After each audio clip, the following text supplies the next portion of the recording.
Welcome everyone. Today we are going to see orbital mechanics. In orbital mechanics, we are going to see how the Earth orbit is achieved, the laws that describe the motion of an object orbiting another body, how satellite maneuvers in space, and about the orbital elements that we are going to see in this lecture. So for developing the equation for the orbit.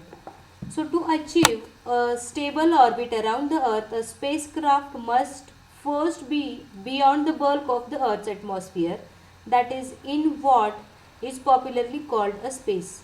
According to Newton's law of motion, we know that force is nothing but product of mass and acceleration, where F is equal to ma. A is acceleration, F is force acting on the object, and m is mass of the object.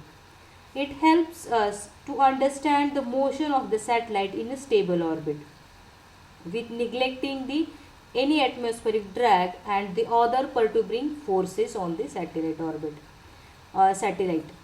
The F is equal to ma states that the force acting on a body is equal to the mass of the body multiplied by the resulting acceleration of the body.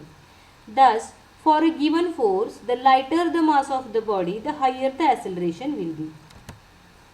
When a stable orbit, there are two main forces acting on a satellite. The first is the centrifugal force due to the kinetic energy of the satellite, which attempts to fling the satellites inward to higher orbit, into a higher orbit. That is, the centrifugal force makes the satellite to be providing the outward direction, and a centripetal force due to the gravitational attraction of the planet about which the satellite is orbiting, which attempts to pull the satellite towards the planet, that is falling down towards the planet. If these two forces are equal, the satellite remains in the stable orbit. From this diagram we can say that here the Earth is given into the blue color, where one satellite is orbiting around the Earth and there are two forces acting on the satellite.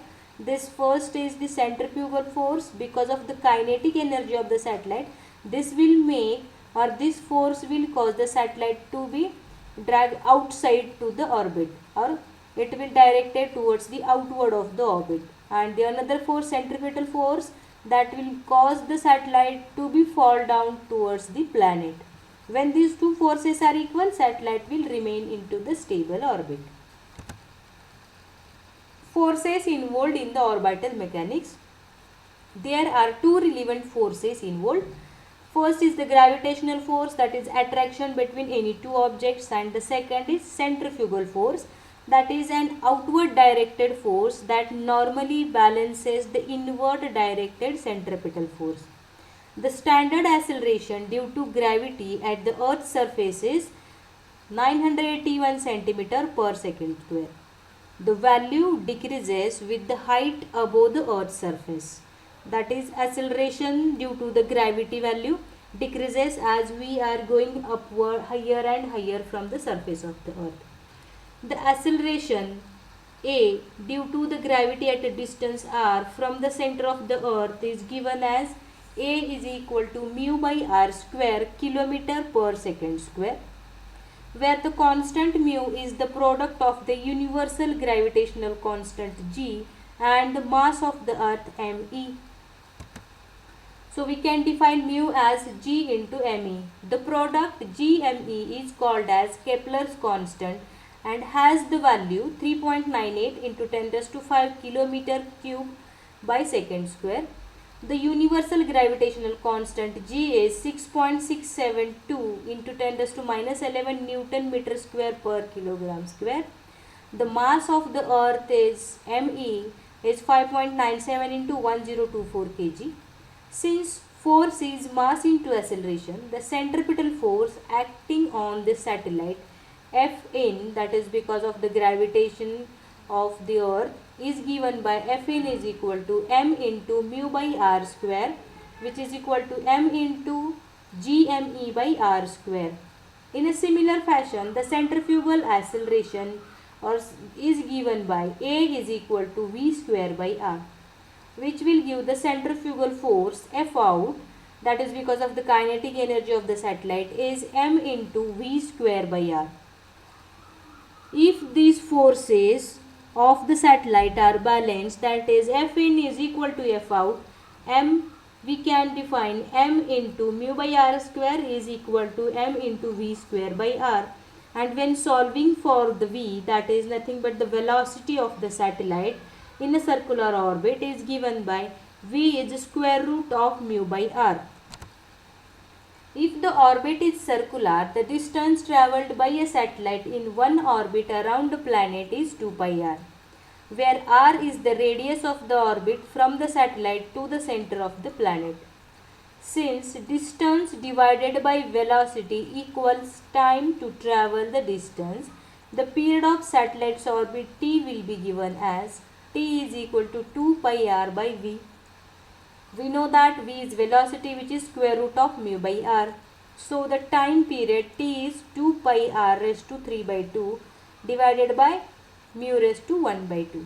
Using standard mathematical procedures, we can develop an equation for the radius of the satellite's orbit r. As we know here, the time to travel the distance or time period of a satellite is t.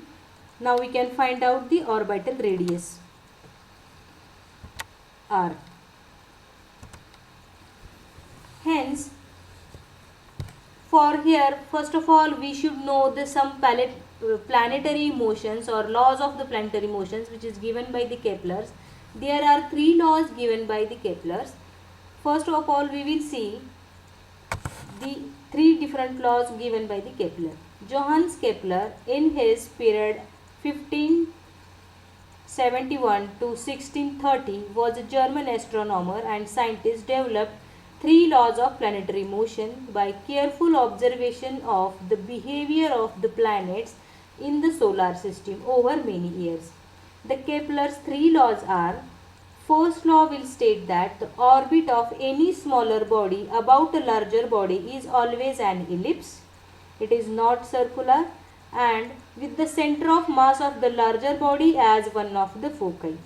From the figure we can say that here this is the earth, which is centered right here. This is the one foci, and this cross will given as the another foci, and the satellite is revolving around the earth, and which is nothing but in a elliptical way. This orbit is elliptical, so it is always ellipse, and the center of mass of the larger body will act as one of the foci here.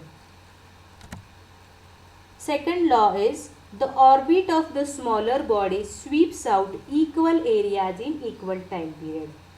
From the given diagram we can prove this statement. How this will be? See here, there are 2 areas given, area 1 and area 2. A satellite is revolving around this first foci 1. This is the sun, is given here, or sometimes nothing but from this diagram also this is the earth, and the satellite is revolving around the earth. So we are finding out the area travelled by the satellite in 1 hour. In both the cases, this is the another area which is covered by the satellite in 1 hour, and this is the area A1 which is covered by the satellite in 1 hour. So both the areas A1 and A2 are similar one. See here, a satellite will sweeps out the area A1 in 1 hour from point P1 to P2, and when it is nearer to the foci 1. Now in the same area, or we can say that in the next 1 hour the satellite will cover the area 2, that is from point P3 to P4 in the next 1 hour. When we compare these 2 areas, this area 1 is equal to the area 2. So Kepler's second law states that the area sweeps out by any another 1 hour time period in the orbit will always, the swept out area is equal to the area 1. So that is nothing but area 1 is equal to area 2. Kepler's third law of planetary motion. The square of period of revolution of smaller body about the larger body equals a constant multiplied by the third power of the semi-major axis of the orbital ellipse. That is, T square is the square of time period of revolution of the smaller body about the larger body, which is equal to a constant term, that is 4 pi square by mu, and which is multiplied by the third power of the semi major axis, which is a. So simply in this equation, T is orbital period in seconds, a is distance between the two bodies in kilometer, mu is Kepler's constant. This equation determines period of any satellite. It is used in every GPS receiver in calculation of positions of GPS satellites. If the orbit is circular, we can say that this A, which is a semi-major axis, is equal to the radius r, and r is equal to, from after rearranging this equation, we can write the r is equal to mu by 4 pi square raised to 1 by 3 into t raised to 2 by 3. This demonstrates an important result, that is orbital radius r is constant into orbital period raised to 2 by 3. Now after these 3 planetary laws, we can know about the orbital elements that are also called as orbital parameters or some characteristics of orbits. Apogee, a point for a satellite which is farthest from the earth, it is denoted as HA. Perigee is a point for a satellite closest from the earth and it is denoted as HP. Line of upsides, that is a line joining the perigee and apogee through the center of the earth. It is the major axis of the orbit. One half of this line length is the semi-major axis, equivalent to the satellite's mean distance from the earth. That is, when we are joining perigee and apogee through the center of the earth, the semi-major axis, it is nothing but the major axis of the orbit. One half of this is nothing but the semi-major axis length. Ascending node, the point where the orbit crosses the equatorial plane going from north to the south, is called as ascending node. Descending node, the point where the orbit crosses the equatorial plane going from south to the north. Inclination, it is defined as the angle between the orbital plane and the Earth's equatorial plane. It's measured at the ascending node from the equator to the orbit, going from east to north. Also, this angle is commonly denoted as I.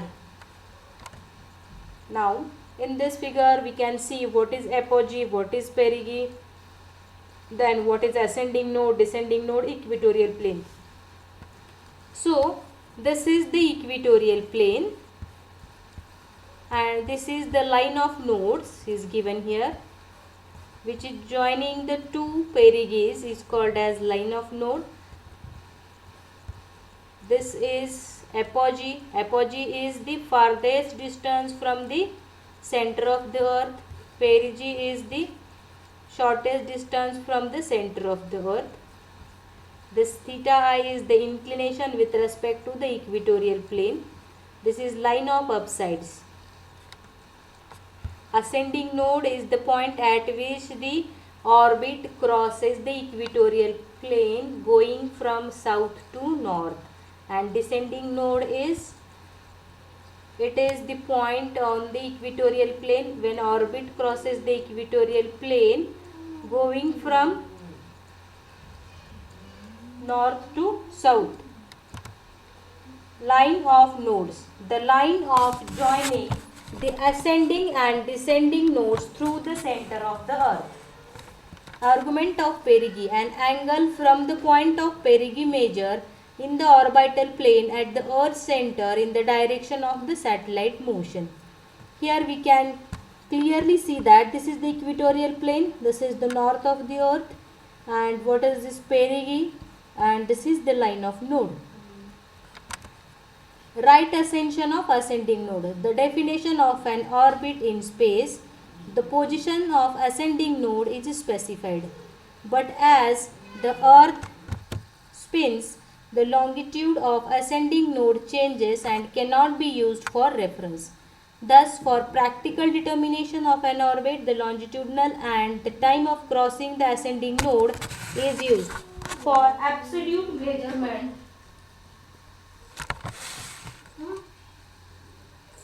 a fixed reference point in space is required. It could also be defined as right ascension of ascending node. Right ascension is the angular position measured eastward along the celestial equator from the vernal equinox vector to the R circle of the object. Mean anomaly. It gives the average value to the angular position of the satellite with reference to the perigee. Prograde orbit. In the figure we can see that this is the earth, where this is the north pole, equatorial plane is given, and this is the prograde orbit, and it is nothing but an orbit in which satellite moves in the same direction as the earth's rotation, and its inclination is from 90 degree 0 degree to 90 degree. Many satellites follow this path as earth's velocity makes it easier to launch these satellites. Retrograde orbit is, this is the retrograde orbit, an orbit which satellite moves in the same direction counter to the earth's rotation. So this is the retrograde orbit, counter to the earth's rotation. True anomaly, it is the angle from point of perigee to the satellite's position measured at the earth's center. Now here all the terms we can see easily from this diagram. The white plane is nothing but the plane, reference plane, or equatorial plane is nothing but a reference plane. So this is the orbit that will be followed by the satellite. We can say here the other terms, that is true anomaly, V is given here. Angle of point of perigee, this point is nothing but the perigee point to the satellite's position, and I is the inclination which is measured on the equatorial plane, that is inclination of the orbit with respect to the equatorial plane. Angle of this omega, this is the ohm, or it is called as omega, is nothing but right ascension of ascending node, and this is the argument of perigee that is given here. Now the another terms that we will call that Keplerian elements, known as orbital elements. There are some fixed elements that will be specific equations need for a satellite orbit. That is semi-major axis, which is given as A. It is the longest diameter, a line that runs through the center of both foci, its ends being at the widest points of the shapes. This line joins the points of apogee.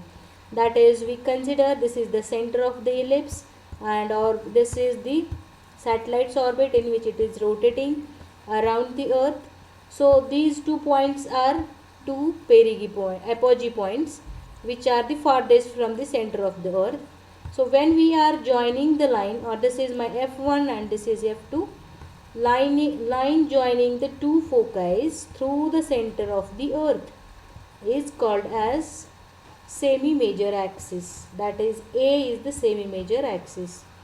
Now the semi-minor axis B, which is given here, the line joining the points of perigee is called the semi-minor axis. This point, which is the nearest to the earth's surface or nearest to the earth, is called as perigee. There are 2 points in an orbit which are perigee points. When we are joining these 2 points through the center of the earth, this axis is semi-minor axis and given by A. With the help of this semi-major and semi-minor axis, we can define the eccentricity E, which is the square root of A square minus B square by A. Eccentricity is nothing but shape of the ellipse. That will eccentricity, when eccentricity will become 1, then the orbit is a circular orbit. See here. See in this, when eccentricity will become is equal to 1, it means that now the orbit is not elliptical, it is circular. shape of the ellipse, describing how much it is elongated compared to a circle. They give the shape to the satellite's orbit. Inclination is vertical tilt of the ellipse with respect to the reference plane, measured at the ascending node, where the orbit passes upward through the reference plane. That is, at the ascending node, orbit crosses the equatorial plane when it going from south to the north. So this is called as inclination. The tilt angle is measured perpendicular to the line of intersection between the orbital plane and the reference plane. Any 3 points on the ellipse will define the ellipse of orbital plane. The plane and the ellipse are both two-dimensional objects defined in three-dimensional space. Right ascension of ascending node. It is horizontally orients the ascending node of the ellipse with respect to the reference frame's vernal point. This is measured in the reference plane and is shown as the ohm, or we can also call it as omega. Now, the another term is mean anomaly, which is denoted as M0. It denotes the position of a satellite in its orbit at a given reference time. Argument of perigee, it gives the rotation of the orbit's perigee point, relative to the orbit's node in the Earth's equatorial plane. They relate the orbital plane's position to the Earth, as the equatorial bulge causes a slow variation in argument of perigee and right ascension of ascending node. Equatorial bulges means that at the equator, radius of the Earth varies from near about 100 meters. It may be sometimes plus minus, and because other some perturbing forces may also alter the orbital elements slightly. The values are specified for the reference time and for the epoch. So there are majorly, or we can say that there are mainly 6 Keplerian elements, which are orbital elements, will be required to define a satellite orbit. That we have seen this semi-major axis, semi-minor axis, eccentricity, mean anomaly, argument of perigee, and right ascension of ascending node, and argument of perigee, and the inclination. So these are the terms that we should know about the satellite orbit, and these orbital elements are very important for defining the orbit or designing a satellite orbit. So in this today's lecture, what we have seen is we have defining or developing a satellite's orbit equation, and we have seen the orbital elements. There are a lot of orbital elements. From that, the three main we have seen the mainly 6 or Keplerian elements which are important for satellite orbit, and also we have seen the 3 laws of planetary motions given by the Keplers. Thank you.